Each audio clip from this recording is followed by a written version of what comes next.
areas, they have told us the facts. Because in March 2023, the Prime Minister announced 476 million over 3 years for the agreement with France. It was set out in detail. 124 million in 2023-24, 168 million in 24-25, 184 million in 25-26. So we know what the future spending is going to be on that agreement with France.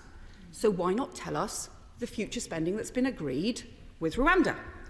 In France, the work covers coastal patrols, drones, technology, and we support the work we're being done with France. We do believe it needs to be properly scrutinised to make sure we're getting value for money. But we support working with the police, French police along the coast to prevent dangerous boat crossings and to protect our border security. And we want to go further, working with other countries to tackle the criminal gangs. But why publish those details in full and set them out for several years in advance for France and not for Rwanda? And they can't claim that that's because, well, they might be trying to negotiate other agreements with other countries compared to Rwanda and not with France, because they might have to, in future, negotiate future agreements with Belgium, with the Dutch police, and with other governments, given that the Borders Inspectorate has pointed out that many of the smuggler routes pass through there. But that's not preventing them being public about the facts on the France scheme. So it's time the government just gave us the facts that Parliament would normally be entitled to, that the public and, crucially, the taxpayer should be entitled to. How much of taxpayers' money have they promised to Rwanda for a scheme that is failing? How much? So, the motion sets out some of the facts that we want: payments made or scheduled, including the 4th and 5th year figures, the per-person costs, the memorandum of understanding that sets out the money agreement, and the agreement between the Home Office and the Treasury while the Prime Minister was Chancellor on costs and numbers, so that we can see what doubts the Prime Minister had, so that everybody has a chance to see those, rather than him hiding them away and not letting the taxpayer see the facts. And so we're holding this Opposition Day debate to give the government the chance to give us the proper figures, figures that cross-party select committees, the PAC, the Home Affairs Select Committee and the Liaison Committee have been asking for. Of course, they've also claimed that none of this matters because it's going to be outweighed by savings from asylum hotels. We'll have to break it to them. All of this money for Rwanda is in addition to asylum hotels. It's been reported this week the Prime Minister has told the Home Office to keep open some asylum hotels. We know their plans for bases and barges have been unravelling. 100 people moved quietly out of Wethersfield in the Home Secretary's constituency and moved into hotels. Plans to put people into Catterick in the Prime Minister's constituency now dropped. It's costing more to keep people on the Bibby Stockholm than it is in hotels. It is total chaos and a total mess, and it is why there are 20% more people in asylum hotels than there were a year ago when the Prime Minister promised to end them. Rwanda doesn't change any of that. And in fact, their migration legislation, supposedly to enable Rwanda, is likely to make the backlog and the costs worse. I thank my right honourable friend for giving way. Does she agree with me that this is even more important because it's all happening, Rwanda plan is all happening, the lack of clarity over the costs at a time when we can see that the Tories have weakened our border security, we can see that they've broken the asylum system, we can see that for 6 years we've had criminal smuggler gangs continuing to take over the channel, and the Home Office asylum decision-making has collapsed. It's incredibly important we get control of our borders and of our systems at the Home Office, and it's vital that that transparency comes here to Parliament. Well, my honourable friend is completely right, because the Conservatives over the last 5 years have let criminal gangs take hold along our borders, along the channel. That is undermining our border security. We should be strengthening our border security and also fixing the asylum chaos that has built up over the last few years. That includes going after the criminal gangs, includes other stronger border security measures. But, Mr Deputy Speaker, the Court of Appeal says the Rwanda capacity will only be about 100 people. We know the Rwandan asylum system is used to only deciding about 100 cases a year, And the Immigration Minister has admitted it's only likely to be hundreds of people. The current backlog is currently over 100,000 people. And last year, over 90,000 people applied for asylum in the UK. So we have a policy that will likely cover less than 1% of those arriving in the UK at a cost of hundreds of millions of pounds that the government will not come clean about. And that raises another important question. Before I get to it, I will give way to both honourable members in turn briefly. Give way to the honourable member. Thank you very much, and I'm very grateful. Could I just ask, in terms of the Labour Party's policy or proposed policy in addressing border security, will this be to allow offshore processing claims in Turkey? Well, I've just say in theory, if somebody was in Turkey and applied for the Homes for Rwanda, sorry, for the Homes for Ukraine scheme, then they would be processed while they were in Turkey. But otherwise, it's not clear what it is the government is proposing or that the honourable member is proposing, because nothing has been proposed by the government. What Labour is proposing is to go after the criminal gangs, including a new cross-border unit, stronger security powers for that cross-border unit, a new security agreement with other European countries, and stopping the boats before they get to the French coast by going after the supply chain of the criminal gangs, and tackling the fact that under the Conservatives there has been a 30% drop in convictions for people smugglers, which just shows they are simply not taking action on the smuggler gangs. Instead, they've let them take hold. Oh, I'll give way to the honourable friend first. I thank the right honourable lady for giving way, and she's making an excellent speech. But would she agree with me that the whole Rwanda scheme is compounded by the fact that we actually have to take people from Rwanda as well under this particular scheme? So, what benefit do we get? Well, my honourable friend raises a really interesting point, because it's true that the Rwanda Treaty that has been agreed sets out that, first of all, the UK will need to take some refugees from Rwanda, but there's no specification about who pays for those refugees. We know that people who are transferred to Rwanda will be paid for by the UK taxpayer, and also that people can be returned, for example, if they commit serious crimes in Rwanda. So therefore, foreign national offenders effectively are being returned. Again, question mark, we assume from the lack of information that the UK taxpayer would also pay those costs as well. But again, if there's something different, it would be very helpful to know, and the Minister has the opportunity, in response to this humble address, to provide us with all of those costs too. And this is also an opportunity to, I will give way to my honourable friend in a second, it also raises another important question that we've not yet had answers to, which is about the Illegal Migration Act. The suspended provisions are that the Prime Minister in fact often boasts about as if they are law, but which in fact have never been enacted, mean that everyone who arrived in the country after July 2023 should be detained and removed to a third country. Now, the Home Office has suggested that this will be enacted once the flights start to Rwanda, but already there are over 33,000 cases, likely over 40,000 people on that list. So are the ministers really saying that all of those 40,000 people are going to be sent to Rwanda this year, even if they manage to get flights off? Because at the rate that they're talking about sending people to Rwanda, it will take over 100 years to clear that backlog. And all of those people, presumably in hotel accommodation in the meantime, paid for by the UK taxpayer. So will you tell us what the actual plan is on the Illegal Migration Act? Are they planning to implement the Act if the Rwanda bill goes through and push up the backlog for, a century? Or are they in fact planning an amnesty on the Illegal Migration Act for tens of thousands of people that they haven't admitted to their backbenchers, and they certainly don't admit in the social media graphics that they send out? Let me give way to my friend.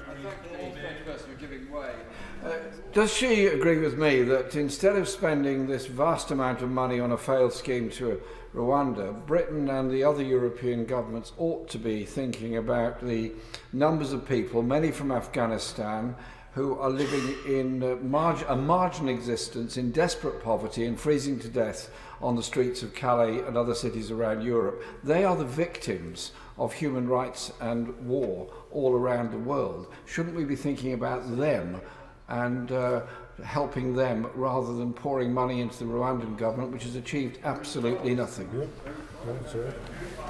Well, my honourable friend raised an important point about particularly the issues around Afghanistan, where we know that there's been huge persecution by the Taliban. We also know there are people who helped our armed forces and who worked for the UK government effectively in Afghanistan, and as a result of that have been targeted by the Taliban. The Afghan relocation scheme, the Afghan resettlement scheme that the Home Office set up has had all kinds of problems with it, and it is important that there are proper reforms to the resettlement schemes to make sure that they are effective, but also that they prevent people being exploited by people traffickers and by people smugglers. And that's why I think it is so important to take action to stop these dangerous boat crossings that are putting lives at risk and that are undermining our border security, and where the criminal gangs have made profits of probably £500 million now over the last few years as a result of being able to take hold along the channel. I will give way to the member.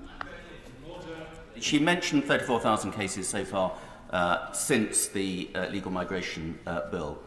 Of those cases, if they're found to have no credible case for asylum to stay in the United Kingdom, and if they come from countries for whom it's virtually practically impossible to return them, what would she do with those people? Yes. Well, as the honourable member know, we should be returning people who don't have a foundation in persecution or conflict, who don't have a well-founded asylum claim. They should be being returned to their own country. But what he will also know is that there has been a 50% drop in the returns of failed asylum seekers since 2010. That's been a huge drop, and actually what we should be doing is working with a new returns and enforcement unit with proper staffing in place to actually reverse that drop. He will also be aware, because I know that this was evidence that was given to the Home Affairs Select Committee, where I know he has worked immensely hard over many years and takes these issues very seriously, that only 5% of those who arrived from Albania, including on small boats over the last few years, only 5% of those cases have actually been returned to Albania. So whilst we support the Albania agreement, in fact, it's predominantly only being used to return historic cases and actually hasn't been used for exactly the kinds of cases he's talking about, when people should be having cases and decisions made really quickly and should be being returned quickly, and where we should have fast-track decisions being made. Answered a question I didn't ask. Specifically, not Albanians, those people from countries that she knows it is practically impossible to return them. The Iranian government won't let them off the plane. Eritreans would put them in jail and say they would be appealed on human rights. Countries like that, what would her party in the government do with those people in the country, having come here illegally, with no basis on which they can stay and no way of negotiating returns agreements with countries like Iran? Yeah, quite. The honourable member will know that from the countries like Eritrea and Iran, very often people are granted asylum, and actually, though they are not going to be sent to Rwanda on his government's policy, because they're only going to be able to take around 100 people a year, around a couple of hundred people a year, at a cost of hundreds of millions of pounds. And that is the core dishonesty and the failure at the heart of the government's programme, that what they're doing is somehow promising people that they're going to make huge changes to the existing system, and actually they're not at all. Instead, if anything, all they are going to do is stack people up in asylum hotels for even longer than the taxpayer is currently funding them, currently a bill for £8 million a day, up from £6 million a day as well. On the asylum backlog, Mr Deputy Speaker, the Prime Minister declared the asylum backlog cleared. That's what he said, which is honestly taking the country for fools. There are 99,000 cases in the backlog. That is probably around over 120,000 people. And all they've tried to do is clear the cases before July 2022. In other words, cases that are already more than 18 months old. Well, frankly, those cases shouldn't be in the system by now anyway. Any properly functioning system would have cleared cases that were more than 18 months old, but that is the scale of Tory chaos. But while they just tried to catch up with themselves, clearing those very old cases, of course, the backlog since July 2022 has doubled. And even their weak and limited target to clear the so-called legacy backlog has failed. 4,500 cases not cleared, and 35,000 cases that have just been withdrawn. So that's what we want the facts about. What's happened to those 35,000 cases? We know from the evidence to the Select Committee in November that 17,000 of them, up to November, the Home Office has no idea where they are. So, of the 35,000, how many of them does the Home Office know to have left the country? How many of them do they know to have deceased or to be duplicate cases? But how many are people who are probably still here, maybe working illegally, maybe starting their asylum application all over again, going back to the beginning of the system, maybe destitute on the streets?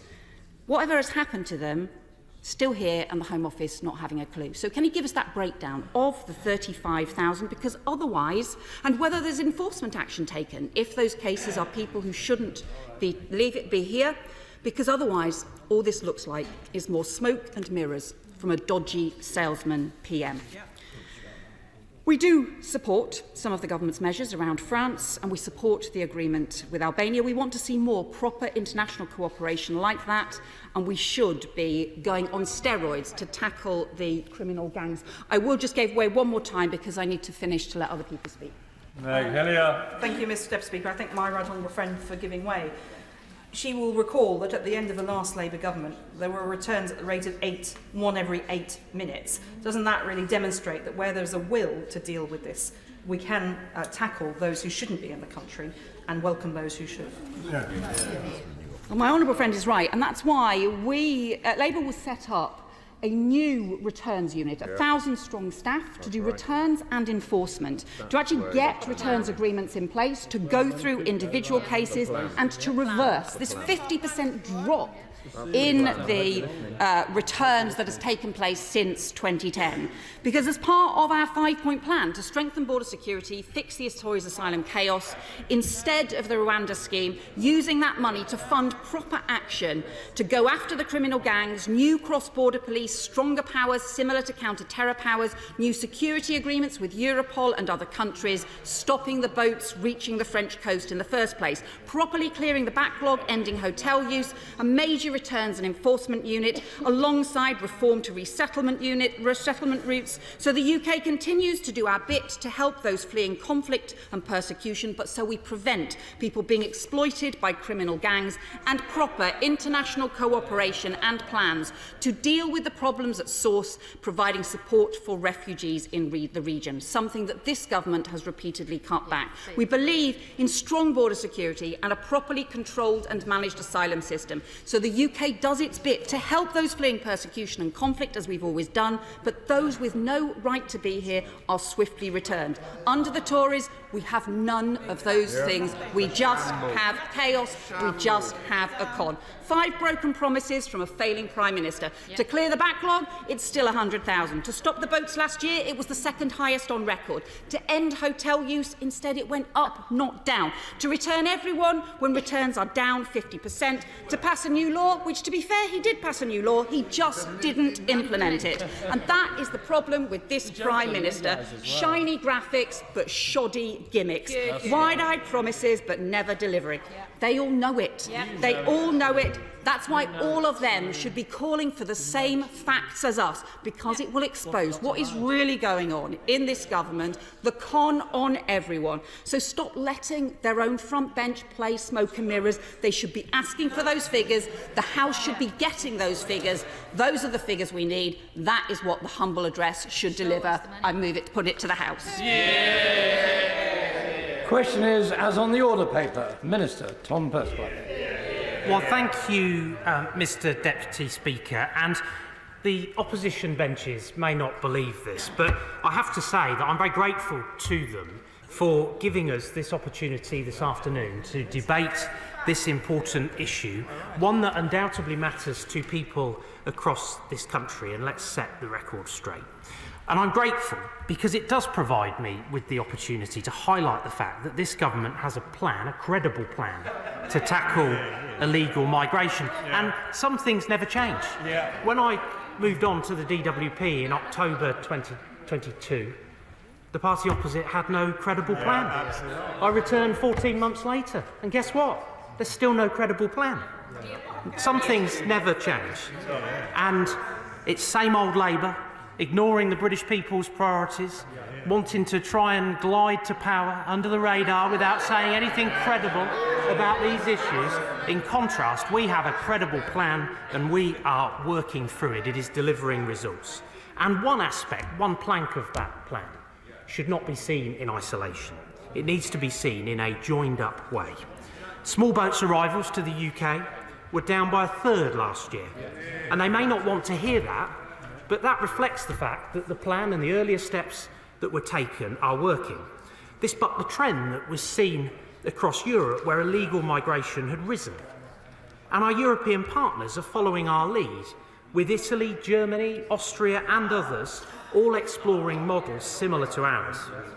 The government met its target of eliminating the legacy asylum backlog, and there is improved efficiency across the system, and we will take forward that learning as we set about dealing with the outstanding cases. The use of hotels to accommodate asylum seekers is costing the taxpayer over £8 million each day. And one thing is for sure, is that if we were to take the do-nothing approach, to do absolutely nothing about the flow of cases into the system, which is precisely what her policy would result in, all you would see is ballooning costs.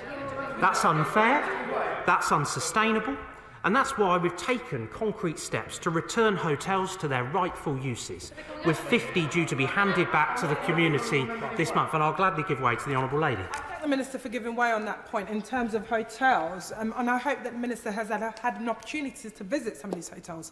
It's not just about the costs, which are increasing, it's about the situation and dire conditions that people waiting for their claims to be assessed have to go through. Families living in rooms, no access to food, no access for space for their children to learn. It is not a nice environment for people who just want their claims assessed. Will the Minister get to grips with that, please? Yes, I think it is absolutely right that the government prioritises closing hotels. That is a policy that we have set, that we are delivering against. They keep saying that it's going up. What we are seeing is hotels being closed.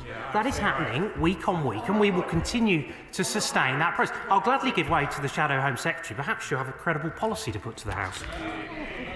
Would he confirm that the latest figures are that the number of people in asylum hotels is 20% higher than last December, when the Prime Minister promised to end asylum hotel use, and that the costs have gone up from 6 million a day, when the Prime Minister complained about it last December, to over 8 million a day, as he just said today? Yes or no? Yes. The fact is that we are closing asylum hotels, and it is absolutely the right strategy to take. And what I might say is that I regularly hear from colleagues across this House complaining about hotels being open in their constituencies. I want to get on and close those hotels. My colleagues want to get on and close those hotels, and that is precisely what we will do. And to just continue with the status quo in the way that the Honourable Lady, the Right Honourable Lady, advocates in terms of the flow of people into the system is not sustainable. And don't forget that all of those individuals who are making these perilous crossings of the Channel, facilitated by evil criminal gangs, are all coming from what is a fundamentally safe country, and that is why, through the multifaceted approach to this issue, we will get to grips with it, because we are attacking illegal migration at every stage through work at both home and abroad. Mr Deputy Speaker, I'll gladly give way to my honourable friend.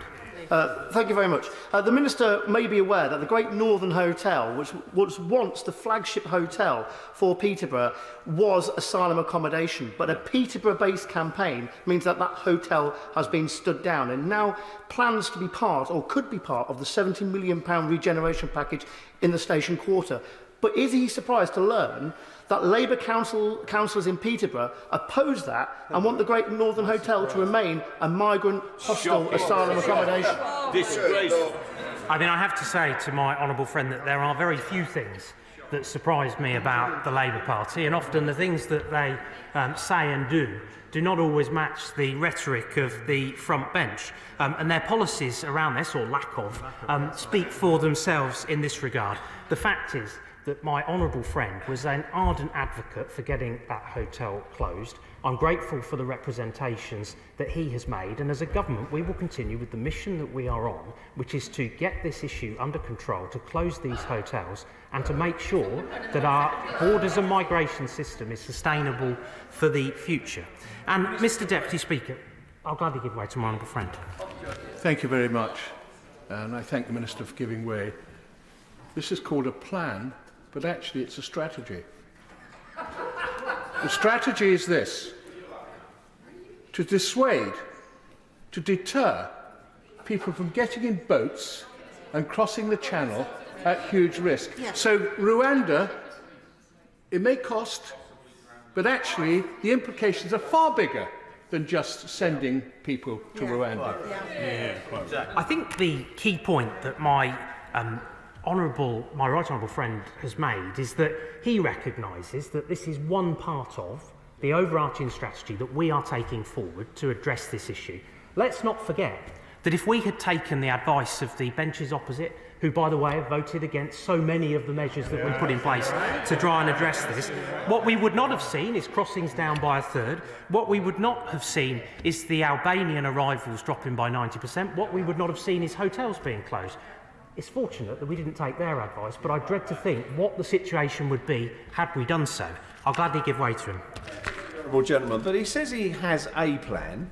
But of course, over the last 2 years, this is the third plan. We had the Illegal Immigration Act, not worked. We had the Nationalities and Borders Act. We were told it was going to stop the boats. And now we've got the Rwanda bill, which we're told has been watered down because Rwanda themselves wanted to comply with international law and conventions that the Tories wanted to breach. So how is that consistent with their claim of taking back control of our borders when Rwanda are dictating to us what our immigration policy is? It is rather ironic, is it not, hearing from members opposite, and I well remember actually the Shadow Home Secretary being one of the leading lights of the effort to try and keep us in the European Union. I know where her instincts lie on these issues. She was very happy to continue with the free movement of people. She was very willing to have that open door border approach. And he's cited rhetoric from the referendum campaign, but he too has voted against every single measure that we have tried to take forward to make progress on this. But the good news for him is that there is an opportunity to put all of that right and to be in the lobbies next week when we consider the bill, to make sure that we can get on and operationalise this very plan. They keep saying it's a waste of money. They could actually get in the lobbies behind it and help to operationalise it. I'll give way to him. Grateful for the Minister for giving way. He says hotels are closing, but what I'm finding in my constituency, people are moving into HMOs from hotels. So that isn't dealing with the issue, is it? It's just moving it around. Well, again, I would make the point to him that the policy platform that he is standing on would do absolutely nothing to reduce the flow of people coming illegally to this country, and all of whom are leaving what are safe countries in order to make those perilous journeys of the Channel with all of the risks to human life that presents. I'll gladly give way to my honourable friend. Very grateful to the Minister. I mean, let's look at this over a 20-year time span. People were trying to come here illegally in the last Blair government under lorries. We did a load of work. We put X-ray scanners in. We stopped that criminal trade. They're now trying to come by boats. We're putting the work in. We're trying to stop that. Does he agree with me that Labour didn't solve the original problem and they've got no plan to solve the current one? I think it's fair to say that I agree with her on both fronts. And, Mr Deputy Speaker, it's important to recognise that this is one of the biggest issues of our time, and the British people want it dealt with once and for all, and so does this government. Our position is clear. That's why we've put in place one of the most comprehensive plans for tackling illegal migration anywhere in the world. And it's why this endeavour is and will remain an absolute priority for myself, for my right honourable friend, for the Home Secretary and for the Prime Minister and the Home Office more generally. I'll gladly give way to him, but I need to make some progress. I'm grateful for the honourable gentleman. Isn't it the case that he keeps citing the British people? Aren't most people in this country looking at what's happened on this very vital question since 2010? 2010, all these years that the government, this government has been in power, and this has only got worse and no policy has really worked. Isn't he ashamed of that fact? I think it's worth him just reflecting on the fact that the small boats phenomena was not an issue in 2010. And again, yet another Labour member of this House who has voted repeatedly against the various efforts that we have sought to make that have started to really deliver on the progress that I believe the British people want to see. And that the instincts of my constituents and no doubt his constituents lend themselves to getting on and getting to grips with. And that is a fact. The record speaks to that fact, and we will continue to not take the advice of those who would do very little, if anything, to address this issue, and we will get on with delivering on this plan. And it recognises that illegal migration is a highly complex challenge requiring innovative solutions. In the Rwanda partnership, we have just such a solution. We're sending the crystal clear message to those thinking about crossing the Channel to get to the UK that they'll not be able to stay. And let's not forget, as I've said repeatedly, that all those are leaving what are fundamentally safe countries to make those crossings which have been organised by criminal fraternities. Of course, it's true to say that the creation and implementation of a novel approach such as this comes with an expected cost. To date, 240 million has been paid to Rwanda, and those figures have been provided to Parliament.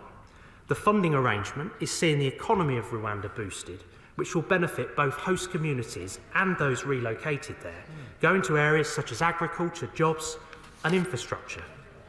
We've also provided an upfront credit to pay for start-up costs in advance of flights. And while we don't agree with all of the Supreme Court's conclusions, we respect the court. Last month, the Home Secretary signed a new internationally legally binding treaty to address the Supreme Court's conclusions. Crucially, the treaty removes the risk of refoulement and provides an excellent standard of care for all those relocated. Both countries' adherence to their obligations will be robustly monitored.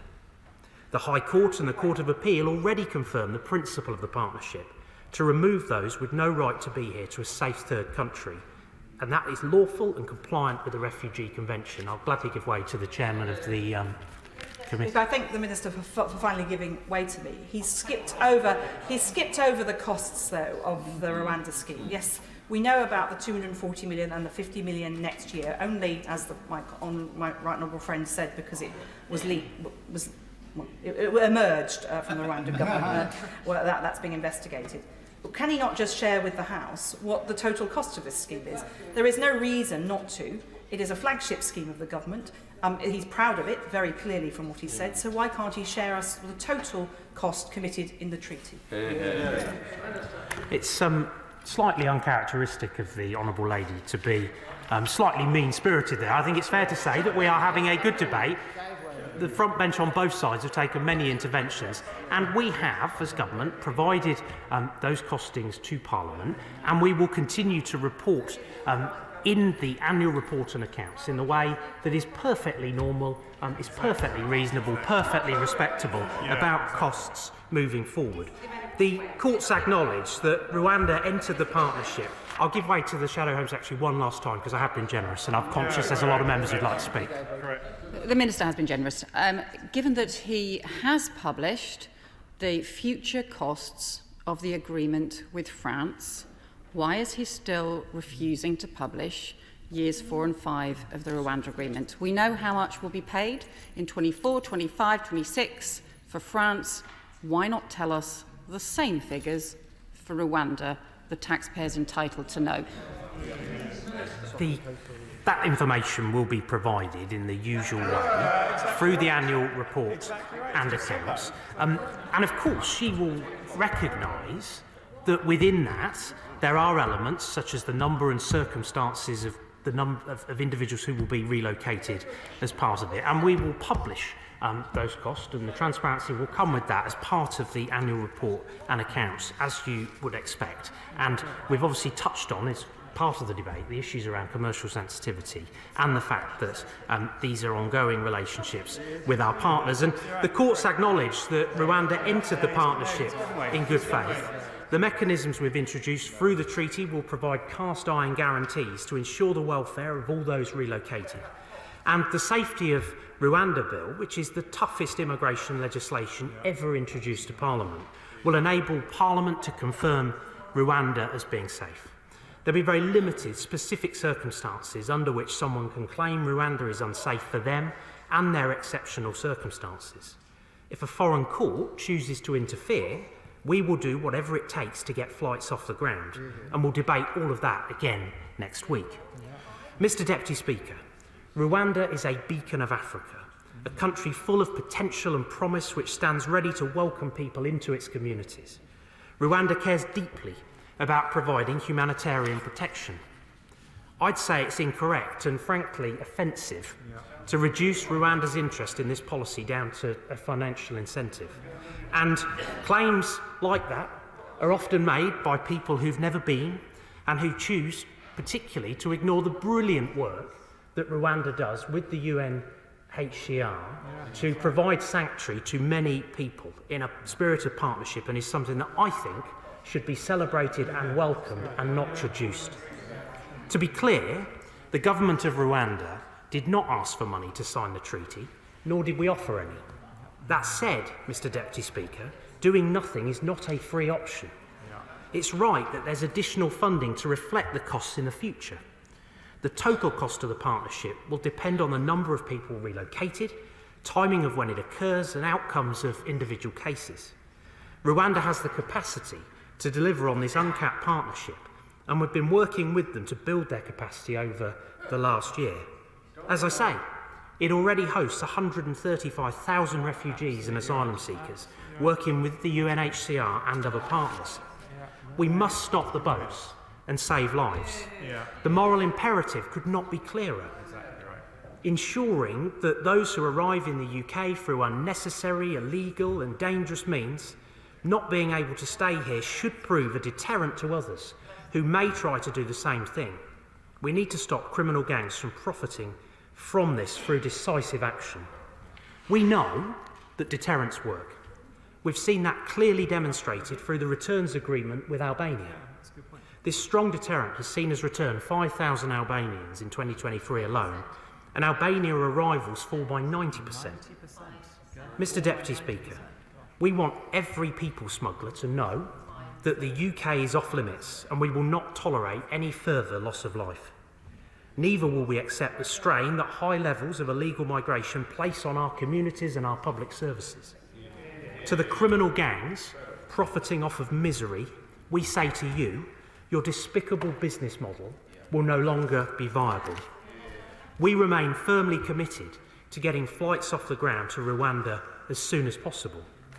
We want the British people to know that we're putting them and their interests first. We will not be deterred. We accept and embrace the challenge. Unlike them, we have a credible plan, we're working through it, and we're making progress. And by sticking the course, we can and we will stop the boats. Order. Order. Order. There are some 14 members who are seeking to take part in the debate. We have to go into the wind-ups at about 20 to 7. By my miserable maths, that means I need to put an immediate time limit of 5 minutes on speeches after the SNP spokesman. I may have to bring that down. We'll see how we go. Alison Phillips. Thank you very much, Mr Deputy Speaker. I would like to put on record yet again the SNP wholeheartedly oppose the principle of the Rwanda plan, of offshoring people as if they were some kind of tiresome trash that the UK doesn't want to deal with, a plan that amounts simply to state-sponsored people trafficking. It isn't just about the money, as Labour have set out in their motion today, as egregious and obscene a waste of money this is. It's about how we treat our fellow human beings. People who have experienced torture, seen their families murdered, are running from horrors that we are fortunate never to have known. They deserve much better than being yeeted to Rwanda, a country that the Supreme Court has found is both unsafe and without the administrative capacity to take on this sensitive role the UK government is putting upon them. According to the latest UNHCR data, the majority of those who do flee, some 69%, stay in neighbouring countries. Low and middle income countries currently host 75% of the world's refugees and other people in need of international protection. For those that do make it to our shores, they are more often than not already with ties to the UK, ties of a family, of language, or the long legacy of war and empire. UK ministers often make the wild assertion that the 110 million displaced people around the world are somehow all making their way to Dover, and that the Rwanda plan is some kind of deterrent. This is not an assertion based in reality. I would like to make some progress on the speech because, as the speaker said, we're quite short of time. To take Afghanistan as an example, 6 million Afghans have been classed by UNHCR as refugees. 91% of those Afghans have stayed in neighbouring countries. 3.5 million almost in Iran, just over 2 million in Pakistan. There are 239,600 in Germany, 71,200 in France, and just 12,200 in the UK, a mere 0.2% of the total. Yet Afghans have... If Scotland was an independent country, given there are 100 million people displaced, how many people would Scotland take in? I've just made the point that of those 110 million people, a very tiny proportion actually come. And I would also like to point out to him that putting a very specific number cap on things hasn't worked either. I remember the government across the way saying they were going to get net migration down to the tens of thousands, and that hasn't worked either. So our numbers are not worth speaking about in this debate in the way that he thinks that they are. It's a spurious argument, and he should learn to look much harder at this issue rather than putting a very basic interpretation onto this argument. What he ought to know is that Afghans have consistently made up a very high proportion of people coming across the Channel in small boats. And I have pointed out repeatedly in this place to various ministers at various times that this is a sign of the failure of the supposed safe and legal routes that they have set up. For every one Afghan who's arrived in a resettlement scheme, around 90 have arrived by small boat. Just imagine that if the UK government schemes were not so riddled with incompetence, no Afghan need risk setting foot on a dinghy. No person need sell everything that they own, be exploited, beg, borrow and steal and be bonded in debt to people smugglers at all if they had schemes that actually worked. And it bears repeating that the only way to claim asylum is to get yourself to the UK. You can't claim an embassy overseas. Airlines and ferries won't board you if you don't have the requisite visa to get here. Small boats are very much the last resort, not an easy option. Their use has increased as the routes via lorries and other means have become more difficult. Ministers talk about the expense of the asylum system, but this has come about largely as a result of their own incompetent administration. Downgrading roles in asylum casework, creating a work culture so toxic that employees don't stay, a lack of expertise and unmanageable caseloads. The issues with the backlog are entirely of their own making, and they deserve no brownie points at all for attempting to fix what they broke. We know that the Home Office's new asylum backlog stands just shy of 100,000 people whose cases still require to be processed. And I see these folk at my surgeries each and every week, and they certainly don't perceive much of an improvement from the Home Office, despite the Minister's spin.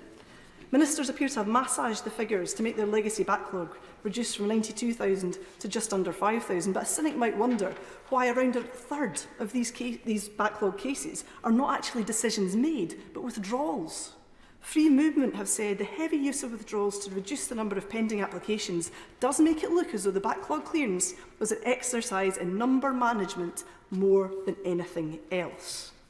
And ministers can't tell us where these 31,000 people are within the system. These 30,000 people are within the system either. It's also worth noting that the first tier of the Immigration Tribunal has also seen a 20% increase in outstanding appeals, which now stands at 31,000. I would question also the further cost to parts of the immigration system due to this political focus on dealing with the backlog. For example, I have heard increasing instances of international student visas not being processed in time for the start of term, and people having to defer their studies because they've missed so much of the course that they can't turn up and go and study as they had planned to. For those that recall in the previous debate my mention of a Sudanese constituent whose wife has been shot in the leg while waiting a year and a half for a family reunion application. I wrote to the Home Secretary on this and finally received a letter from a civil servant saying, and I quote, "There are considerable delays in family reunion decision-making at this time, and applications are being considered out of the 60 working day service standard." I mean, 60 working days would have been quite good for this woman, because had it been processed in time at the time, she would have been out of Sudan before the current conflict broke out. Now she waits in a very unsafe situation for a minister to make progress on this matter. How long must she and others wait?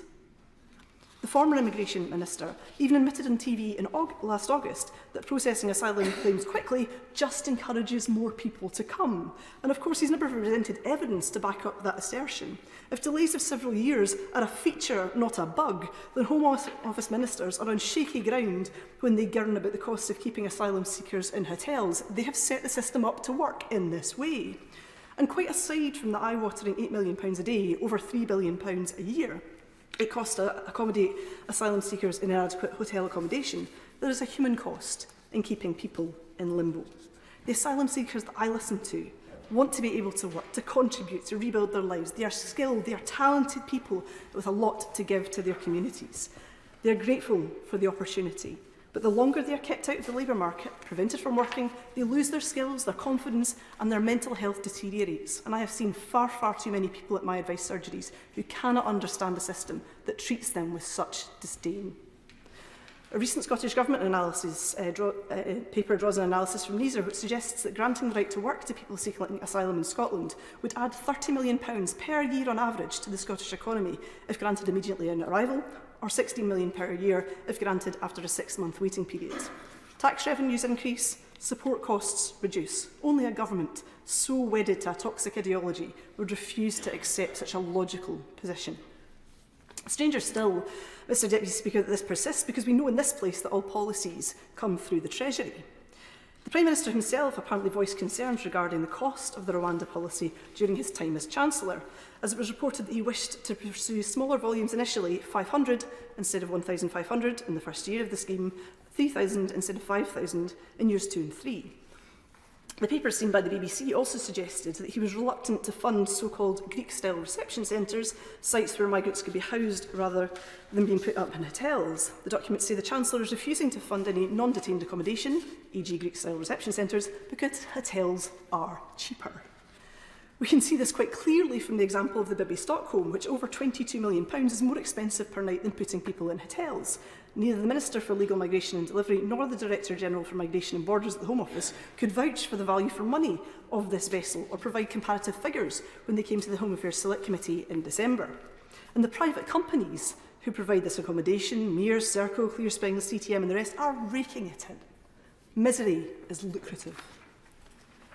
Home Office ministers often talk up the nebulous concept of deterrence, but oddly enough can provide very little evidence to back it up. And we know from the papers seen by the BBC that the now Prime Minister, he didn't believe that the deterrent would work. Now he's Prime Minister, suddenly he will chuck any amount of money into the same vague concept. The Minister said it was the toughest bill ever, well, since the last one, and the one before that, neither of which have worked, and some of which haven't even been implemented. Free Movement have published a useful graph indicating that the Nationality and Borders Act and the Legal Migration Act have not had any deterrent effect on figures. There is no evidence to suggest that this new Rwanda legislation will be any different. No wonder the current Home Secretary reportedly called it the batshit. And it won't even work. And we know this because the Home Office have earmarked at least £700 million to manage small boats until 2030. If it was going to stop the boats, they wouldn't be earmarking this money in their budget for boats that they expect to keep coming. It's ludicrous. As well as being illegal and immoral, the Rwanda scheme is eye-wateringly expensive. The UK government's own figures estimate that removing each individual to Rwanda would cost £63,000 more than keeping them in the UK. And if the government were to send every asylum seeker who arrived last year, this would have cost £7.7 billion. £7.7 billion. The member opposite truly believe that this is a price worth paying, particularly when people are struggling to feed themselves in this country in a cost of living crisis. And given the absurd costs, the Home Office have been understandably reticent about providing more details of the scheme. Permanent Secretary Sir Matthew Rycroft initially provided details of the £140 million paid, £120 million through the Economic Transformation Integration Fund and a separate £20 million to cover set-up costs. But they told the Home Affairs Select Committee that it couldn't provide details of further payments as it was commercially sensitive information and would only be released in the annual report and accounts each year. He was then forced into providing further costs in a letter to the Public Accounts Committee outlining a further £100 million was paid to Rwanda in April last year, and with another £50 million due in this year. During the debate in the Rwanda bill, the Home Secretary confirmed the deal with Rwanda had also included further payments of £50 million in 2025 and £50 million in 2026, bringing the total cost to the scheme to approaching £400 million without a single asylum seeker having been sent there. It's a cost of about £130 million per Home Secretary that's been to Rwanda. And an FOI revealed that the government has spent £2.1 million as of last month defending the scheme in the courts. With new legal challenges to the bill and to the treaty, more costs to the taxpayer are surely yet to come. And all the time, while this cruel posturing continues, the number of people waiting for asylum decisions grows, safe and legal routes have not emerged and have been closed down, Home Office staff are left without the resources that they need, and it really is, all in all, an expensive distraction from the dull and boring work of governing well.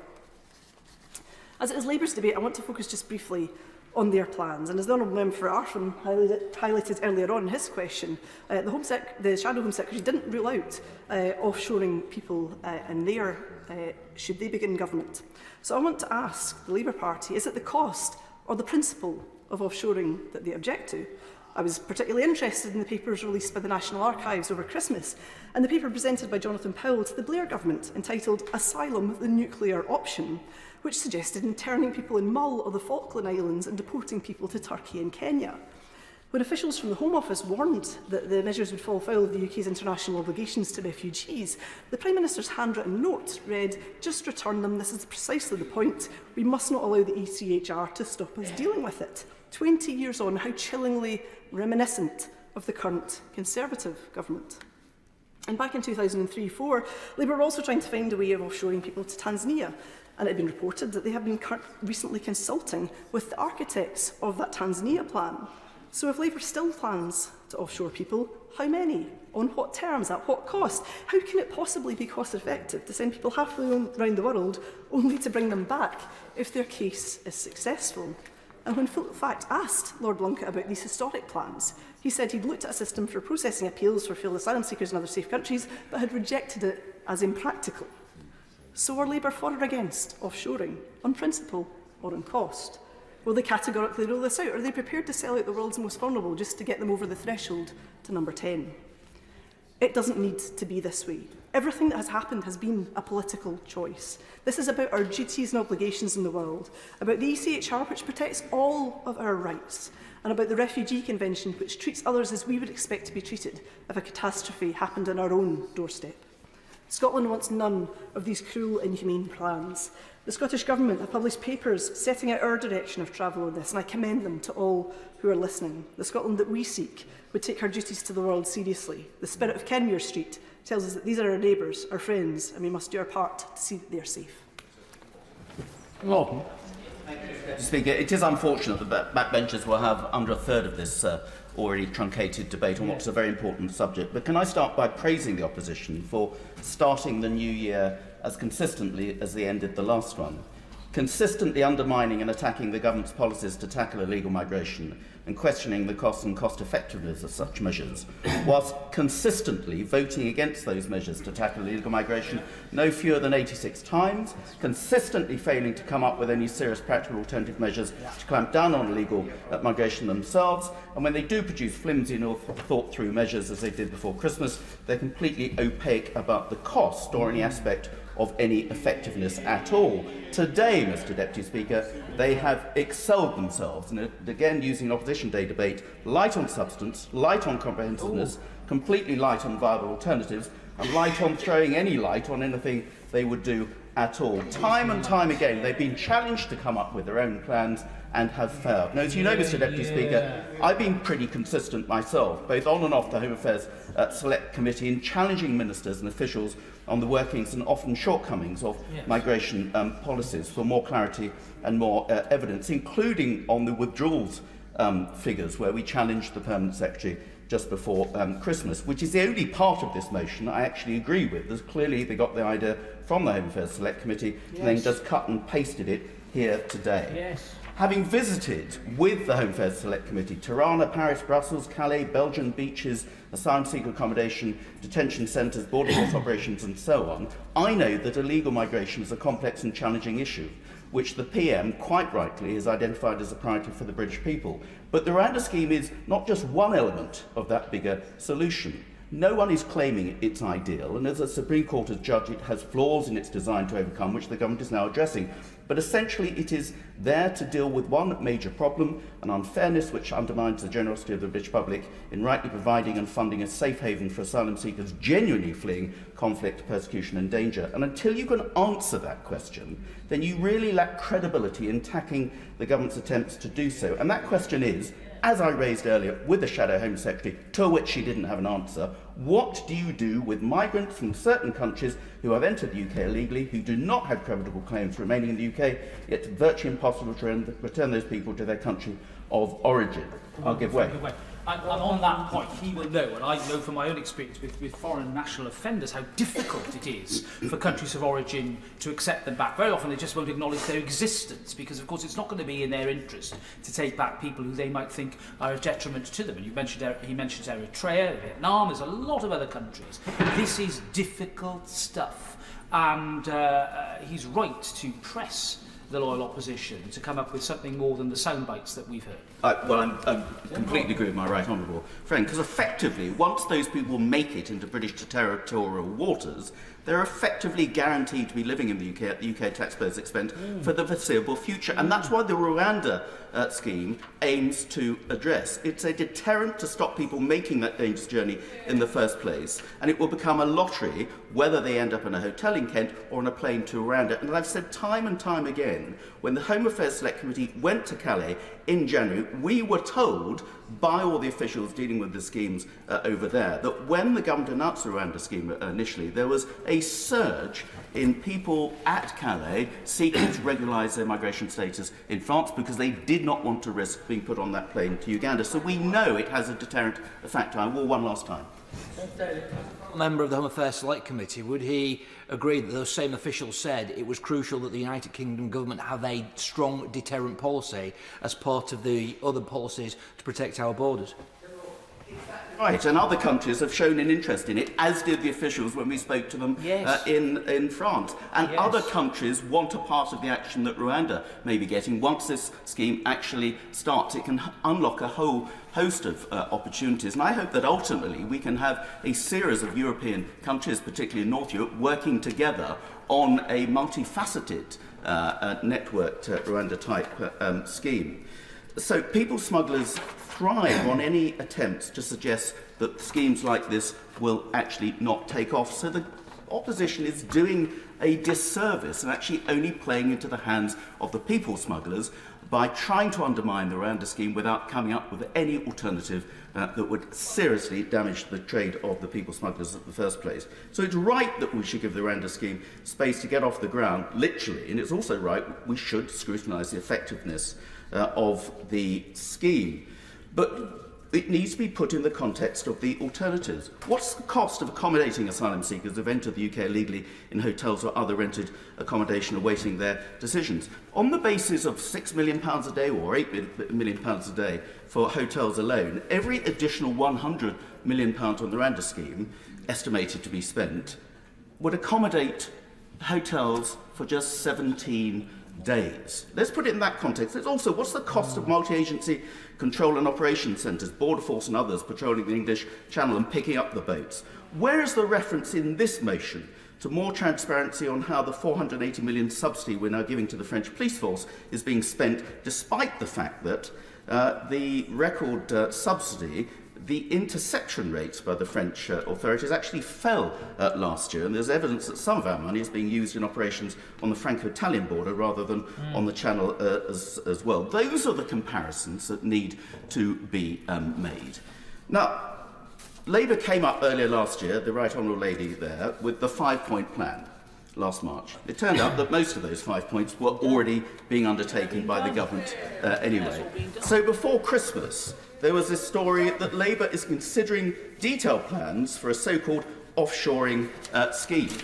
And that apparently under the last Labour government, they were discussing with David Blunkett and others an offshoring to Tanzania scheme, something that's been described by the current Labour leader as a gimmick. So why the change of heart? What is different in the principles of what they're now looking at, apparently, from the Rwanda plan offshoring migrants? Is this a change of heart in the policy? And if so, why are they still objecting to the Rwanda scheme? Or is it they just don't like Rwanda? Or is it they just don't like the cost of it? In which case, what's the cost of their own scheme? So if they're going to criticise what the government is doing because lack of transparency, their potential schemes, which have been denied and then not denied, are completely and utterly opaque. Mr. Deputy Speaker, this is a sham, it is a shambles, it is a Labour gimmick, a con, a feeble attempt to show that they are somehow tackling illegal migration by talking about it, by attacking the government, voting against every measure to bring forward practical measures, whilst having no credible working plans of their own. They need to be called out for it, and I should be voting against this motion. Dame Diana Johnson. Thank you, Mr. Deputy Speaker. I'd like to focus my remarks on the cost of the Rwanda plan, whether it's going to be effective and whether it's value for money. Nearly 18 months ago, the Home Affairs Select Committee stated in our report on channel crossings, and I quote, "The Home Office must provide detailed costings for its migration and economic development partnership with Rwanda, including estimates of the likely cost within the current financial year of relocations and probable costs of relocations during the full 5 years of the programme." We made those recommendations all those months ago, in part because we learned that the then Home Secretary had been required to issue a ministerial direction to the Home Office's Permanent Secretary to implement the Rwanda scheme, as he felt there was insufficient evidence of deterrent to enable him to guarantee the policy's value for money, which is, as the accounting officer, something he is responsible for, and to date he has not changed his view. The issue and the use of public money for this controversial plan has been a source of contention amongst many from the get-go, which is why we believe transparency about the costs involved was vital for proper scrutiny and public trust in this policy. And yet, here we are with what limited information we do have about the scheme's costs, having dribbled out slowly and most recently accidentally via the International Monetary Fund's board papers. This is despite questions about the costs being repeatedly put by myself and other committees, including the Public Accounts Committees, over the last 18 months.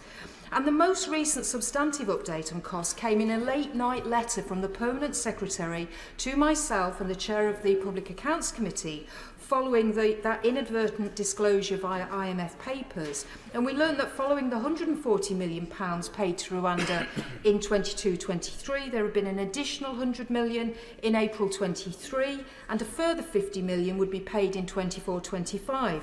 But the deal with Rwanda is for 5 years, and we are yet to discover what the government has pledged to pay for the final 2 years of the scheme.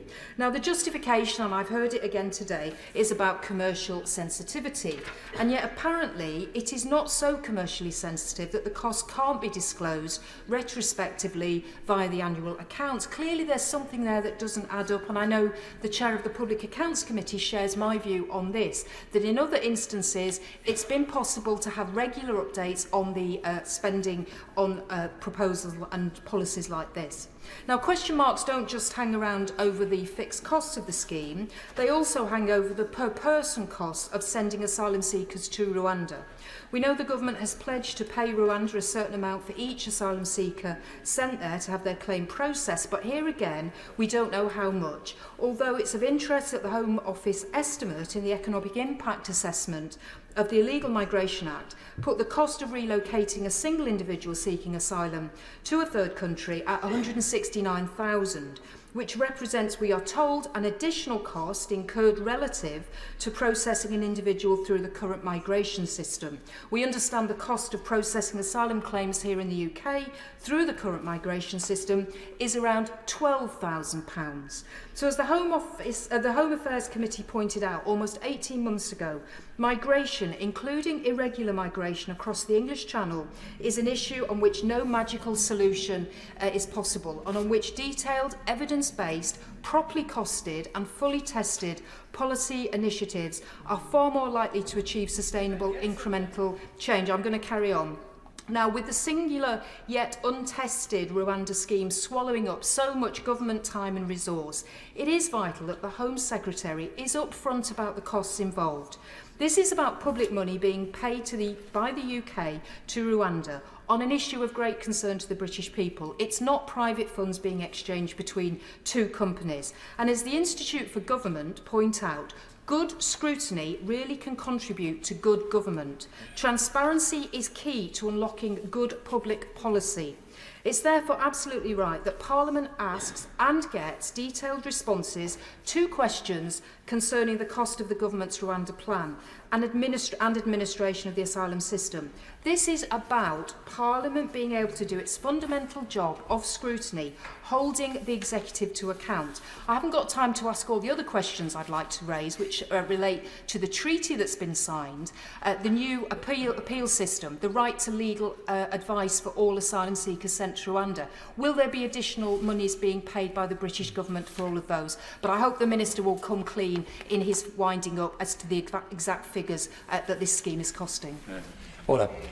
In order to accommodate all members as best I can, after Sir Robert Buckland, the time limit is going to have to drop to 4 minutes. Sir Robert Buckland.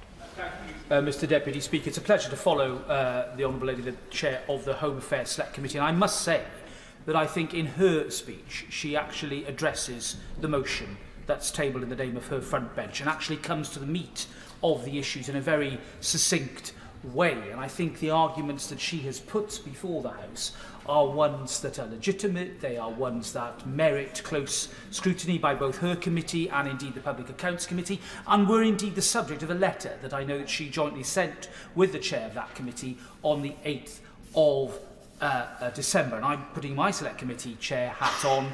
I associate myself with those remarks in a spirit of cross-party cooperation. However, it does seem to me, Mr Deputy Speaker, that the front bench have stumbled in to what is, frankly, a debate between the select committees and the government. And frankly, they've missed a trick on this motion, because whilst we are now becoming used to humble addresses, they became very much a fad and a fashion, much beloved of the now Leader of the Opposition when he was Shadow Brexit Secretary back in 2017, 2018. Those of us in that Parliament perhaps don't want to be reminded of those times. I certainly remember being on that front bench as Solicitor General during the great debate on the contempt of Parliament that we well remember. I bear the scars on my back. I could simply fold my arms and say that humble addresses are very 2019 and perhaps we've moved on. But I don't do that because a number of humble addresses in the past, or resolutions related to humble addresses, have not related to disclosure to the full House, but disclosure direct to select committees. And here is the point that perhaps we could have reached some compromise on, because select committees are more than capable through the good offices of their chairs and their clerks to hold sensitive information in a confidential way and yet still provide that scrutiny and accountability that clearly Parliament is here to do. It's been done in the past, and it may well be on this occasion that my honourable and right honourable friends on the front bench should actively consider whether or not, if there is commercially sensitive information, it can be shared in a sensible way with the appropriate select committees. And I think the Honourable Lady, yes, and of course I'll give way. To the right honourable gentleman, and he makes an interesting point, because both the Home Affairs Select Committee and the Public Accounts Committee have asked for information that we would hold confidentially, just so we can reassure ourselves about the value for money of these schemes. And we've been refused by the Home Office to have that information, sadly. Well, I note that a letter was sent to the Permanent Secretary. I don't know whether I couldn't find a reply. It may well be they've not had a reply, that the committee has not had a reply. Well, I would suggest that civil servants in the Home Office need to respond with expedition to the committee, to come back to them with furnishing them with information. But it does seem to me that that is the way that we could have proceeded, and that the front bench have missed a trick here by actually couching their resolution in more specific terms, with the consent perhaps that I'm sure would have been forthcoming from the respective chairs of the select committees. But that's not the motion we have before us, Mr Deputy Speaker. I do hope... I'll give way very briefly. As Deputy Chair of the Public Accounts Committee, I'd like to inform my right honourable friend and the House that the Public Accounts Committee has some of the most sensitive information available in a private reading room capacity, so there is no reason at all why we shouldn't hold this information. I'm hugely grateful to my honourable friend.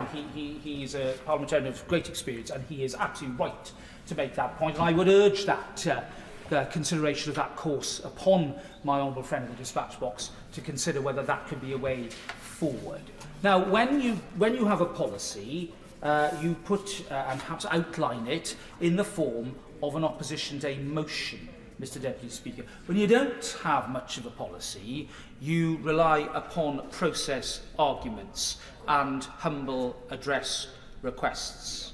And that is what we see today, I'm afraid.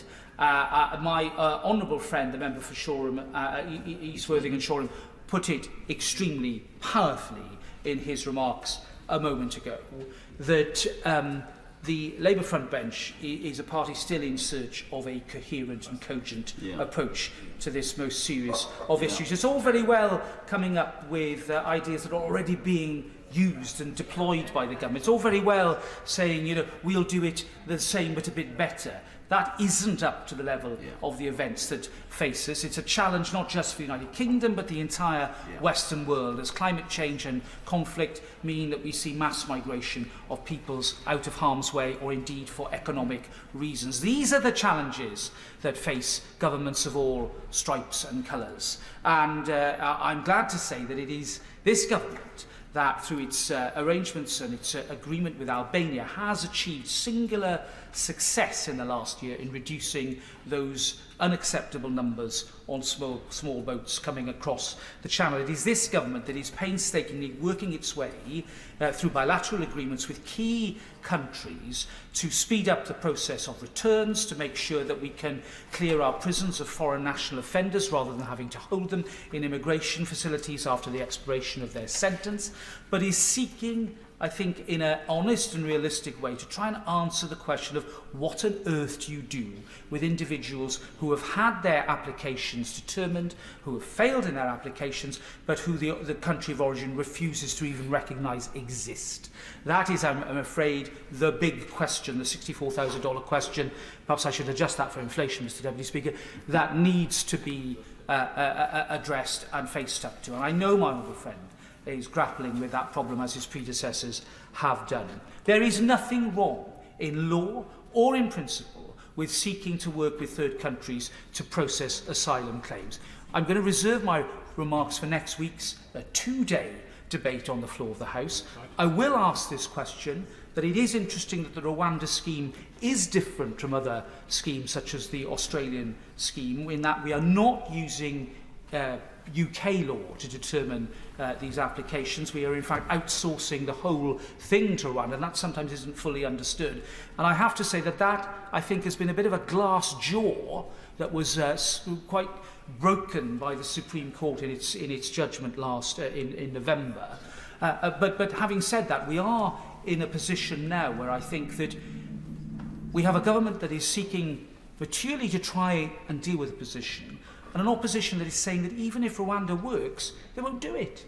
I don't think that sort of extreme approach is what the British people want to see. It's not, I think, what this policy debate needs. What we need is an acceptance that actually what was being looked at by the previous Labour government in terms of third country solutions is the right approach, and that only by taking that particular line will we manage to crack this most difficult of problems. Thank you. Thank you, Mr Deputy Speaker. The unworkability and costs of the Rwanda scheme are representative of this government's dysfunctional approach to asylum application as a whole. Faced with an election this year and having failed to stop the boats, indeed, the failure was such that 2023 was the second highest year ever in terms of the number of boat crossings. The grand plan is now to embark on a £400 million gamble on the promise to stop the boats. That's £400 million of taxpayers' money being lumped on one number at the roulette table, with nothing other than blind faith being relied upon that this scheme will actually deal with the problem. What started as distraction tactics as part of Operation Save Big Dog has become a central government policy as part of Operation Save Ourselves. And I'm probably overstating it by saying blind faith has been shown in the plan. The Prime Minister, the Home Secretary, the previous Home Secretary and the previous Immigration Minister all seem to have privately had doubts about it when in office. And I don't think anything I've heard from the government benches today has persuaded me that this is anything other than being driven by desperation. Indeed, when the Prime Minister was challenged on Koonsberg on Sunday about his time as Chancellor, when he supposedly examined the scheme, he set up the deterrent effect that it would supposedly have. In effect, he said, "We haven't tried this before, so we might as well give it a go." His precise words were, "This hasn't been tried before in our country. It's fair to say it's novel. I've been very clear that this is a novel scheme." Well, I'm all for innovation, but £400 million being spent on something on the basis that we haven't tried it before ought to be ringing alarm bells, particularly when nothing else that this government has tried has stopped the boats either. It seems that the government's approach now is, in effect, its third time lucky. So that's £400 million at least. No, I haven't got time, sorry. So it's £400 million at least, and there may be other costs we don't know about, which is why our motion is so important. And I thought taking back control meant an end to handing over millions of pounds to foreign powers without anything coming back in return.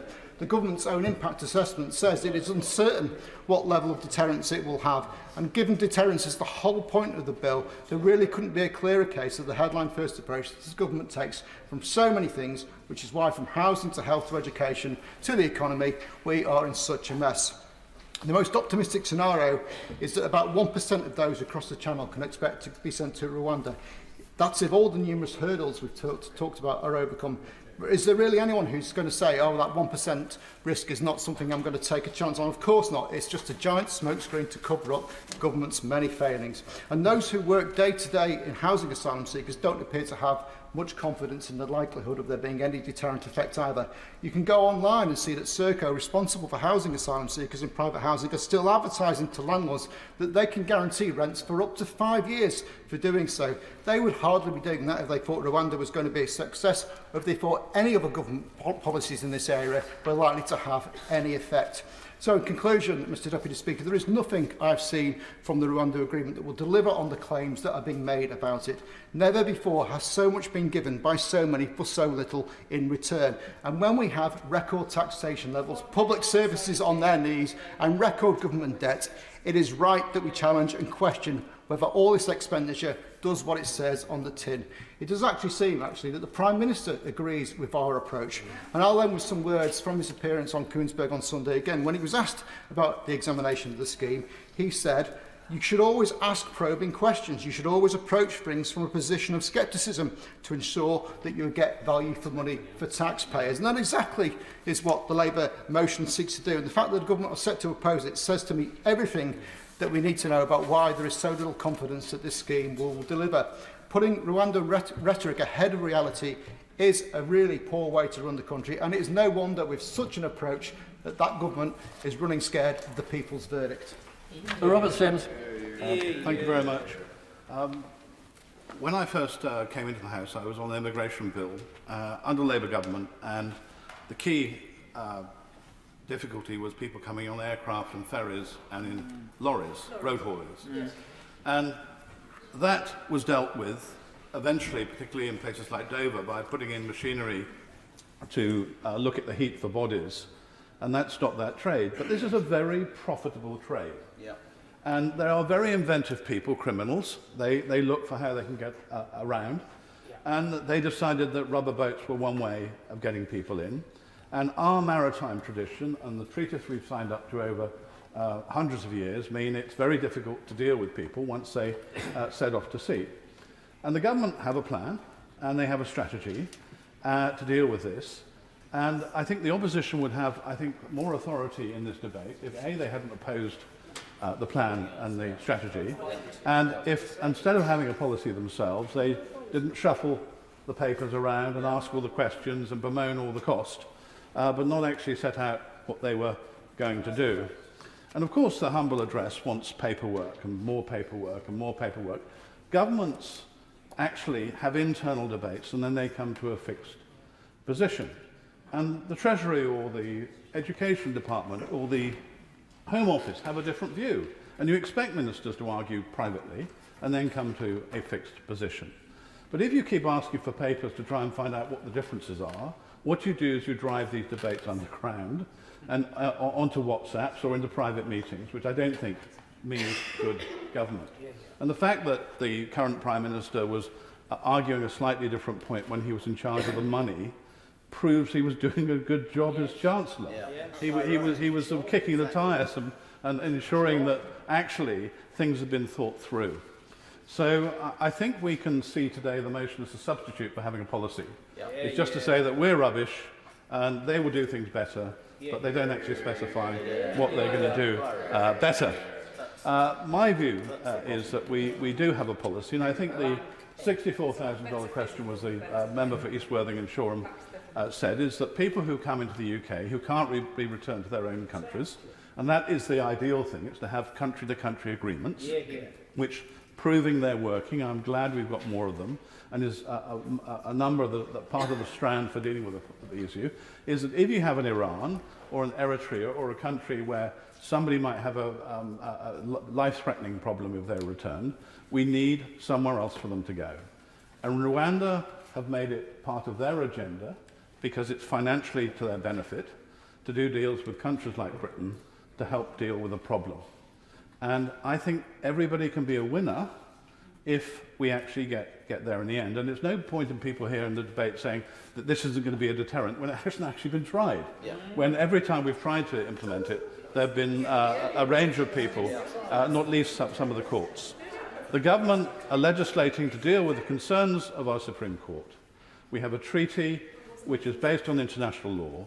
We will see whether or not it works, and I hope when it's proved to work that some of those who are criticising will stand up in this chamber and say, actually, you were right. Riley. Thank you, Mr. Deputy Speaker. The government's approach to asylum seekers can at best be described as a farce. The asylum applications backlog persists and is growing. Thousands of people have simply disappeared into the underground economy, with the Home Office admitting that they have lost track of nearly 17,000 people.